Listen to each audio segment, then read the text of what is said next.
is accused of coercing 3 young men into relationships. Steve Osunsami has details of the lawsuits. Behind the iron gates of a Georgia estate worth $1.4 million, a secret was buried for years inside the walls of a man who once filled stadiums in the name of God. The fortress belonged to Bishop Eddie Long, the preacher who paddled grown men into obedience. And what came tumbling out after his death made even the loyal members of his church question everything they ever believed. The federal lien that exposed everything. Let me tell you something that still feels surreal when you say it out loud. Months after Bishop Eddie Long was buried in an off-white robe with a gold cross resting on his chest, a federal document landed inside the DeKalb County Courthouse that nobody in his congregation was ready to read. The Internal Revenue Service had filed a lien against the late bishop and his widow Vanessa for $335,216. The document stated that there was a lien in favor of the United States on all property and rights to property belonging to the taxpayer. This was the same bishop who drove a Bentley off the lot of his Lithonia mansion while reporters chased him down for answers. And now, the very government he once partnered with under the Bush administration was knocking on his widow's door, asking for money he no longer had. New Birth Missionary Baptist Church, the kingdom Eddie Long built from 300 members into a claimed 25,000, was reportedly carrying a debt of $31 million by the time his successor took the pulpit. The membership had quietly shrunk to roughly 10,000. The fortress on Hunt Valley Drive was still standing, still gated, still grand, but the empire it represented was hollowed out from the inside. Have you ever noticed how the things people show off the loudest are usually the things they need to protect a lie? That mansion was the loudest thing Eddie Long ever owned, and what was hidden inside the paperwork of it would unravel a doctrine that millions of people had trusted with their souls. The boy who could not please his father. Long before the cathedral, the Bentley, and the federal lien, there was a little boy in Huntersville, North Carolina, who could not make his daddy proud. Eddie Lee Long was born on the 12th of May in 1953. His father was the Reverend Floyd Long Jr., a Baptist minister who carried the weight of the pulpit into the kitchen and the bedroom of his own son. Imagine growing up under a man who preached love to strangers on Sunday and could not give it freely to his own child at home. That kind of wound does not stay buried. It grows roots. After studying business at North Carolina Central University, he took a job as a sales representative for Ford Motor Company, selling cars, charming people, learning the rhythm of persuasion. Then he enrolled at the Interdenominational Theological Center in Atlanta. He wanted the pulpit. He wanted the authority his father wore so casually. What almost no one in his megachurch ever knew is that Eddie Long had been married before he stood in front of his beloved Vanessa. He married a woman named Deborah Houston in 1981. The marriage ended 4 years later, and the paperwork that came out of that divorce was sealed in a Fulton County courthouse until reporters from the Atlanta Journal-Constitution dug it up nearly 30 years later. In a counterclaim filed during the divorce proceedings, Deborah alleged that Eddie had a violent and vicious temper, and she stated that he beat her with his fists when she was 7.5 months pregnant. She said she and her son had to flee the family home in Fairburn to ensure their safety. Long's attorney Craig Gillen would later call those allegations absolutely not true. The son from that first marriage, Edward Long, grew up to work as the youth director at New Birth. That is a sentence worth reading twice, because the bitter irony of where this story is heading lands harder when you understand who was watching from inside the building. By the time Eddie Long walked into New Birth in 1987, he was a 33-year-old preacher with a hidden past and a hunger to build something so big that no one could ever look down on him again. And that hunger was about to find its perfect feeding ground. The spiritual daddy. The church he inherited had only 300 members and was quietly dying in Lithuania. Within a few short years, Eddie Long would turn it into one of the largest congregations in America, and he would do it by becoming something his father never was: a daddy. He preached the prosperity gospel with the body of a heavyweight boxer. He wore shirts that hugged his chest in a way that made grown women fan themselves in the front row. He stacked gold chains over his collar and flashed a Rolex when he raised his hand to bless the offering. He told the Atlanta Journal-Constitution in 2005 that they were not just a church, but an international corporation. And he bragged that he dealt with the White House, with Tony Blair, with presidents around the world. The growth was staggering: 25,000 members, 240 acres of land, a $50 million cathedral built to hold 10,000 worshipers in a single service. But here is the line he gave that still chills me when I read it back. He boasted that mothers brought their grown sons to him for paddling. He said when he told them to bend over, even on a Sunday, they would bend over. He said it was because they respected him.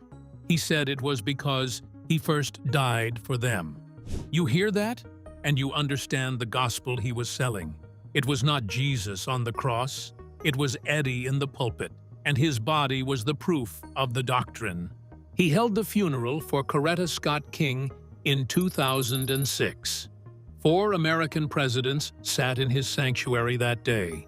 His ministry received a $1 million federal grant under George W. Bush's faith-based initiative. In December of 2004, he led roughly 10,000 people on a march from the King Center toward Turner Field in support of a state ban on same-sex marriage. The Southern Poverty Law Center labeled him as one of the most virulently homophobic black leaders in the country. He used that authority to build a program for fatherless boys. He called it the Longfellows Youth Academy. He pulled in young men who had no daddies at home and offered to be the daddy they had been praying for. 4 of those boys were about to walk into a lawyer's office and tell a story that would crack the foundation of the entire kingdom. The 5 rocks that were never thrown. In September of 2010, the lawsuits started landing one after the other like dominoes. Nobody could stop. Maurice Robinson was 20 years old. Anthony Flagg was 21. Jamal Paris was 23. Spencer LeGrand was 22. They filed in DeKalb County, and the language inside the complaints was specific enough to make your stomach drop. They alleged that Bishop Eddie Long used his spiritual authority to coerce them into relationships that began when they were teenagers. Jamal Paris said he was 14 years old when he first met the bishop, and Long told him to call him Daddy. Spencer LeGrand said he was 15 when he met the bishop in Charlotte after a sermon about fathers. Long looked him in the eye and said, "I got you. I will be your dad." The boys called this the spiritual son designation, and it came with everything a fatherless kid could ever want: cars, jewelry, designer clothes, electronics, apartments, tuition checks, and salaries on the church payroll. Paris later described the way Long would alienate them from everyone else in their lives. He would tell them they were not allowed to talk to females. He would let everyone in their old lives believe they had abandoned their families. There was a ceremony that the boys described that I still cannot wrap my head around. Candles were lit, jewelry was exchanged, vows were said, scripture was read, while the candles burned all the way down. Attorney B.J. Bernstein, who represented all 4 young men, described it in plain English. She said it was essentially a marriage ceremony. The trips read like a travel magazine: Kenya, South Africa, Honduras, the Bahamas, Trinidad, New Zealand. LeGrand said that when he was 17 years old, in a hotel room in Nairobi, jet-lagged and exhausted, the bishop urged him to take a sleep aid, and what followed that night was kissing and rubbing that he never asked for. Then Bernstein released the photos. Bishop Eddie Long is posing in what looks like a bathroom in a tight red muscle shirt. The picture had been sent from his BlackBerry in November of 2008. Signed, Eddie L. Long, amazed by his grace. Bernstein looked at the cameras and asked a question that should never have needed asking. She said, what pastor in his right mind sends a picture of himself posing in his bathroom in a muscle shirt? A fifth young man named Centino Kemp never sued, but he joined the settlement. He had Long's name tattooed on his wrist. The interview Jamal Paris gave to Fox 5 is one of the heaviest pieces of testimony I have ever watched. He looked into that camera and said that a man cannot look him in his eye and tell him that they did not live this pain. He said, "You are not a man, you are a monster." He said he could not get the sound of the bishop's voice out of his head, and he could not take enough showers to get the smell of that man off his body. On the 26th of September in 2010, Bishop Eddie Long stood in his pulpit and delivered the line that the internet will remember forever. He said he felt like David against Goliath, but he had 5 rocks, and he had not thrown a single one yet. The sanctuary stood up and applauded. He never threw a single rock. By May of 2011, he had quietly paid, and what he bought with that money was a silence that would slowly suffocate him for the next 6 years. Follow the paper trail. This is where the mansion stops being a building and starts being a clue. Because the same year Eddie Long was settling those lawsuits, reporters were already tracing a paper trail that would expose how the fortress on Hunt Valley Drive came to exist in the first place. In 1997, the church gifted land to a charity called Bishop Eddie Long Ministries. In 1998, that charity used a $1.16 million mortgage to purchase the property. On Christmas Eve of 2003, in a self-dealing move that should have raised every red flag in the building, the property was transferred out of the charity and directly into Eddie Long's personal name. The same day, a $300,000 loan was taken against it. 3 more mortgages would follow. Then, in 2006, the property was quietly deeded back to the church. Eddie Long once testified under oath that basically Bishop Eddie Long Ministries was Bishop Eddie Long. Read that quote again. He admitted in plain language that the charity and the man were one and the same. WSB-TV's Jody Fleischer found that the church had paid roughly $200,000 in property taxes on the bishop's house and nearly $85,000 on his private jet. Between 1997 and 2000, the charity gave Eddie Long more than $3 million in salary, benefits, and property. Senator Chuck Grassley opened a Senate Finance Committee investigation into 6 televangelists, and Eddie Long was one of them. But the deepest betrayal was still ahead, and it had nothing to do with the boys. Eddie Long stood in his pulpit and introduced a young man named Ephraim Taylor to his entire congregation. He called Taylor his friend, his brother, the great Ephraim Taylor. He told his members that everything Ephraim said was based on the Word of God. There was an internal memo inside New Birth that warned the church that Taylor intended to take advantage of the members. The introduction happened anyway. More than a dozen church members lost over $1 million in what turned out to be a Ponzi scheme. Ephraim Taylor was sentenced in March of 2015 to 19 years and 7 months in federal prison. By the time the lawsuits were paid and the Senate had finished asking questions, the body that Eddie Long had used as a billboard for God's favor began to do something that no doctrine could explain. It began to disappear. The Vanishing Man. In August of 2016, a video surfaced online of Bishop Eddie Long doing curls in a gym, and the man in the frame did not look like the bishop anybody remembered. He was gaunt. He was hollow. The muscles he had built his whole sermon style around were gone. He told his congregation that he was on a raw vegan diet and that he had rejected what he called the slave menu. He said he was going to live to be 100 years old. A month later, the story changed. A church spokesman finally admitted there was a health challenge. By December services, Eddie Long was completely bald and visibly frail.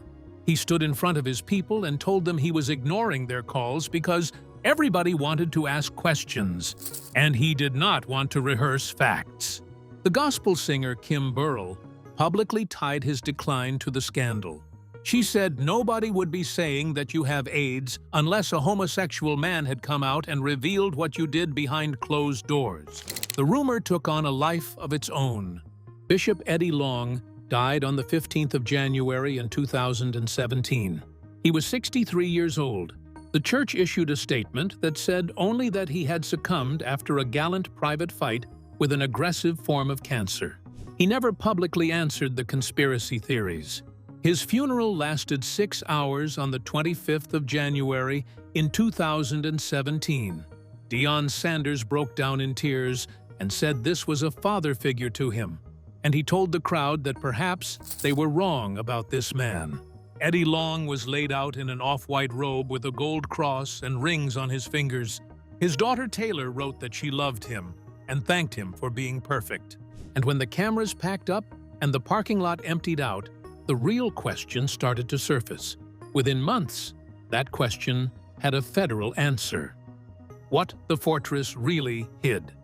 So we land back where this whole story began, standing at the gates of the mansion on Hunt Valley Drive, asking what was actually hidden inside.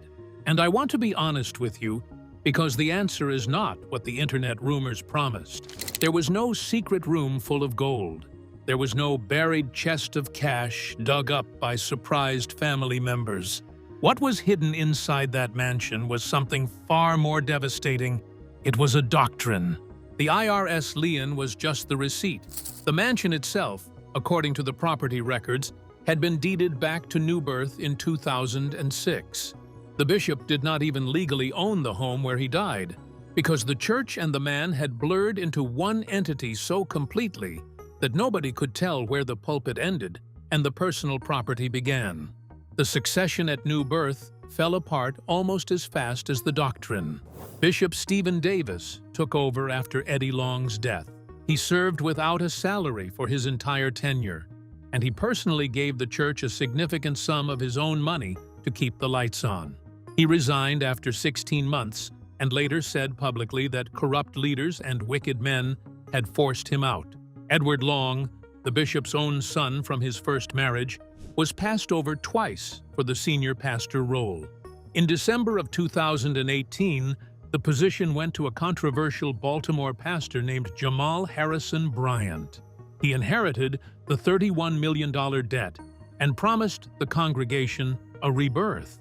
The widow Vanessa lived a story of her own. She had filed for divorce in December of 2010 in the middle of the scandal, and she withdrew the petition within roughly 24 hours under the weight of church public relations. She would eventually dismiss it entirely in February of 2012. She told a women's ministry conference that year that she had chosen to return to her marriage. The fortress is still standing on Hunt Valley Drive. The gates are still there. The Bentley is gone. The bishop is gone. The empire is half the size it used to be. And the doctrine that built the whole thing is still being unraveled by every megachurch scandal that has come after it. The shadow Eddie Long cast was longer than any of us realized while he was alive. What was hidden inside Bishop Eddie Long's mansion was never a thing. It was a system. It was a doctrine that took the longing of fatherless boys and turned it into currency. It was a paper trail that bent the rules of charity law until they snapped. If this story moved you in any way, share your honest thoughts in the comments below and tell me which part hit you the hardest.